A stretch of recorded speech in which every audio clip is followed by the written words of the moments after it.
Olá pessoal, aqui agora a gente vai falar sobre o método da rigidez direta, né, a parte teórica. E esse método aí é uma formulação matricial do método dos deslocamentos. O método é o mesmo, né, só que o método da rigidez direta, você organiza os coeficientes de rigidezes, né, que você calcula lá pelo método dos deslocamentos, dentro de uma matriz. E aí para você poder implementar isso de forma computacional, né, porque geralmente computador, né, programa de computador gosta de usar matrizes, né. Então, segundo Marta, o método dos deslocamentos é o que está mais direcionado a uma implementação computacional. A formulação matricial desse método é conhecida como método da rigidez direta. Ou seja, a formulação matricial do método dos deslocamentos é conhecida como método da rigidez direta. Também é conhecido como análise matricial das estruturas, né? O cálculo matricial das estruturas. Que você organiza dentro de uma matriz os coeficientes de rigidezes. E assim, uma deslocabilidade. No caso, você vai ter 3 deslocabilidades por nós, né? Então, cada deslocabilidade, né, é muitas vezes chamada por grau de liberdade. E mesmo que a gente tenha alguma restrição de apoio, ou seja, o deslocamento é prescrito, né? Mesmo assim, a gente vai denominar aquele grau de liberdade ali como grau de liberdade. Por mais que seja nulo, né, o deslocamento. Mas no método da rigidez, a gente vai usar essa denominação também para restrições de apoio, né? Então aqui, isso aqui é uma coisa imprescindível, né? Sistema de eixo local e global. Aqui é a representação do sistema global, sistema de eixo global da estrutura. Ou seja, o x, né, positivo para a direita e y positivo para cima aqui. X na horizontal e y na vertical. E o z saindo do plano, né? E aqui tem a representação dos eixos locais de barra. Então cada barra vai ter um eixo local diferente. No caso da barra 1, o eixo local aqui, ó, o x positivo está para cima, o y positivo está para a esquerda. Porque se você deitar, né, essa barra aqui, girar no sentido aqui horário, você vai ter ela deitada aqui, e aí vai coincidir com o eixo global, né? Mas como aqui ela está rotacionada de 90 graus, no sentido anti-horário, então o eixo local da barra, né, o x positivo vai estar para cima. O x positivo do eixo local, ele está na direção do nó inicial para o nó final. Se esse nó aqui fosse o inicial e esse o final, então meu x estaria para baixo. Então é sempre nessa direção, do nó inicial para o nó final. E o y aqui ele vai estar sempre para cima aqui da barra, né? Aqui faz 90 graus com x aqui, né, no sentido anti-horário. Então aqui na barra 3, ó, o nó inicial aqui e o nó final está aqui. Então o eixo local, o x positivo está para cá e o y está para cá.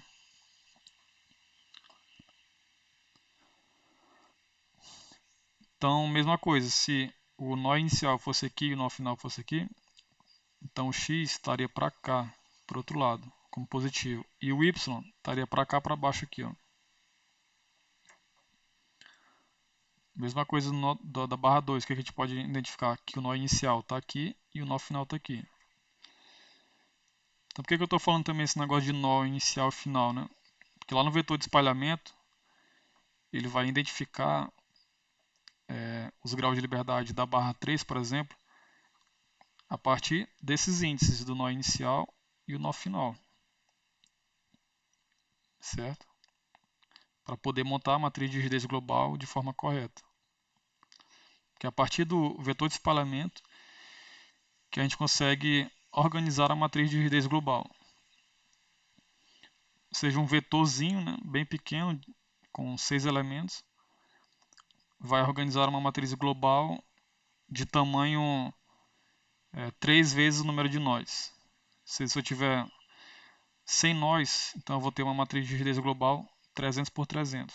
Então o vetor de 6 elementos, ele vai pegar uma matriz 6 por 6, que é a matriz de rigidez elementar, né, no sistema de eixo local ou global. No caso vai ser global, porque eu vou estar montando a matriz de rigidez global da estrutura. Então o vetor de espalhamento ele vai organizar uma matriz 6 por 6 dentro de uma matriz 300 por 300, se for sem nós na estrutura. Então, e aí eu vou precisar rotacionar depois, né? Esses eixos locais aqui, eu vou ter que deixar tudo uniformizado, né? Com as outras barras, porque aqui na barra 1 o x está para cá, o y para cá, na barra 3 o x está para cá, o y para cá.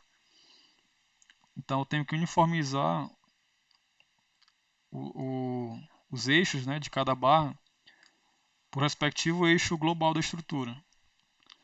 Ou seja, aqui na barra 3, ó, olha agora como é que fica aqui os graus de liberdade, né, já no sistema de eixo global. Aqui fica tudo uniformizado agora. Agora eu posso somar, né, 1 com 4, né, 2 com 5, 3 com 6, mas no sistema de eixo local não. Porque eu tenho uma direção para cá, inclinada, tenho uma direção para cá na vertical, x, né? Então eu não vou poder somar essas rigidezes lá na frente, né? E nem os esforços nodais de forças externas e também de forças equivalentes. Então a formulação matricial, né, eu vou ter que o vetor força vai ser igual a matriz de rigidez da estrutura de elemento, né, de barra, vezes o vetor de deslocamento. Então aqui matriz K, matriz de rigidez de uma barra no sistema global. D é o vetor das deslocabilidades de barra no sistema global. E F é o vetor de forças generalizadas de barra no sistema global. É isso aqui, né? Se a gente for lembrar lá de uma mola, a força que a mola faz, né, para poder retornar à posição inicial vai ser F é igual a Kx, né? Sendo que K é a rigidez da mola e X é o deslocamento. Só que ali, nesse caso, de forma matricial, né? Porque está considerando toda a estrutura.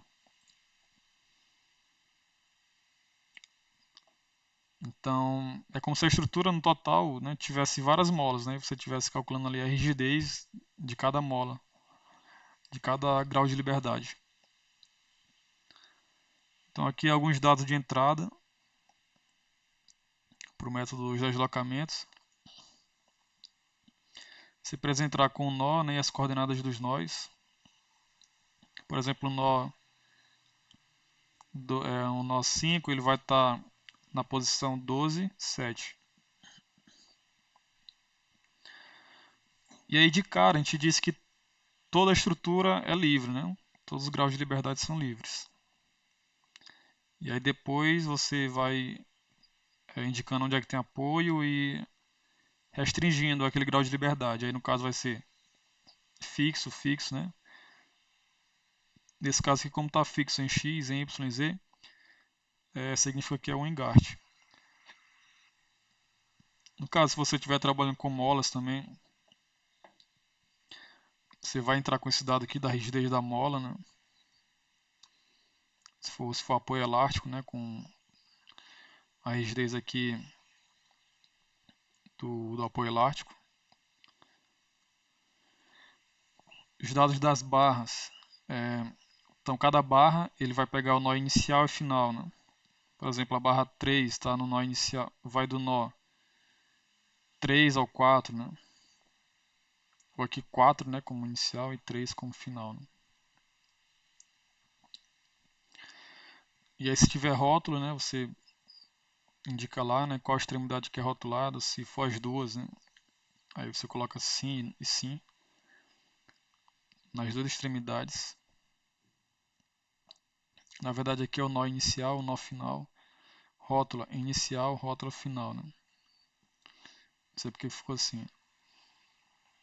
Então no nó 4 vai do 3 ao 5. O elemento 4 vai do nó 3 ao 5. Então volto a dizer que isso aqui é importante, esses índices aqui, para a gente poder calcular o vetor de espalhamento.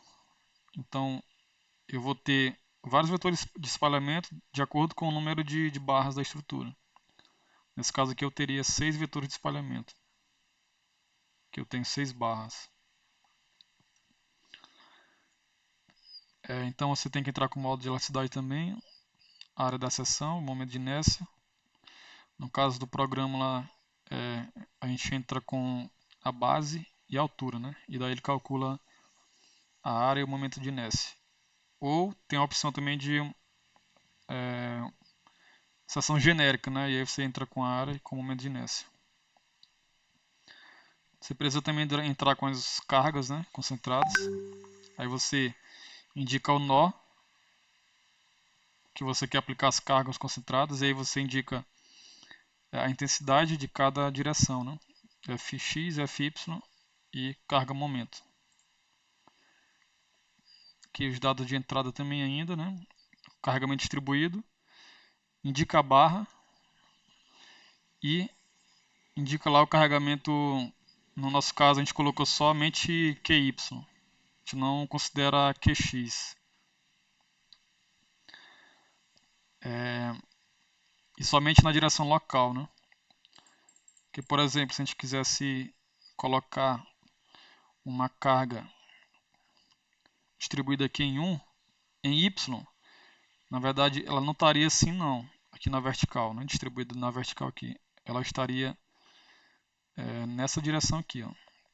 De acordo com o sinal, é claro, né? Mas ela estaria nessa direção local da barra.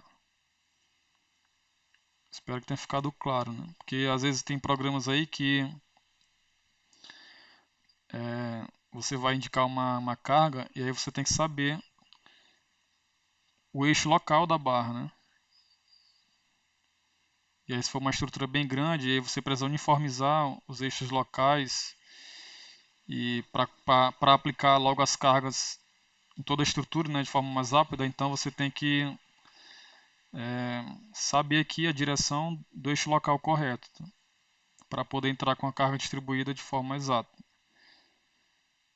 E aí no caso do programa, se a gente entrar aqui quiser aplicar uma carga distribuída em 1, na barra 1, nós vamos colocar lá em QY, né? Que está na direção de Y local aqui, ó, e não na direção de Y global, que já estaria na vertical aqui. Então, no caso do nosso programa, não tem direção global. A direção é somente local. Pode colocar global? Pode, futuramente. Mas no início, somente local. E não tem a distinção lá, né, de QX e QY, é somente Q. E aí, aquele valor da intensidade da carga distribuída, ele vai seguir a mesma direção do eixo Y. Aí, negativo ou positivo, de acordo com Y do eixo Y local, e não global. Tá ok? Porque às vezes o Y local coincide com o X global, né? Então é bom ficar claro essa parte aí. Qual que o Y local coincide com o X global? Esses dois aqui, ó, da barra 1 e 2. Né? Ó, o Y está na direção de X global. Né?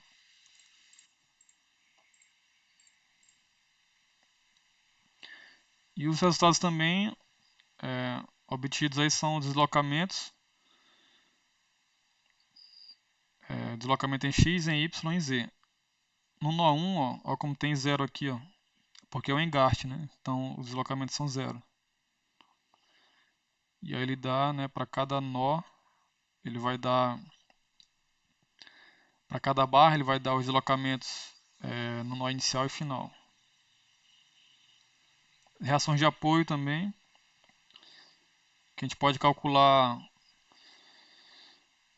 pegando os esforços, né, de acordo com a direção da reação que a gente quer, e aí a gente faz um equilíbrio lá dos nós. E aí, por exemplo, se tiver uma viga contínua e um apoio intermediário, então a cortante ali vai ser a soma dos esforços internos cortantes, né? Se eu quiser o esforço vertical. Então eu tenho que fazer um equilíbrio lá de nós, tá? E aí eu vou obter a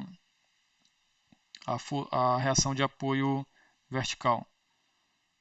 E aí para os outros casos também, né? Se eu quiser reação horizontal ou reação de momento, você tem que fazer um equilíbrio de nós.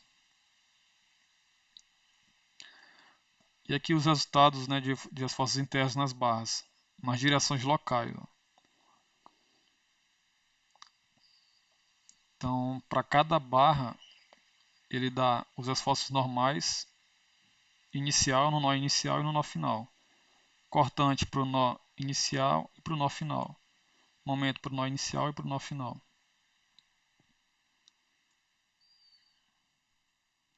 Então aqui por que ele está dando a direção local, né?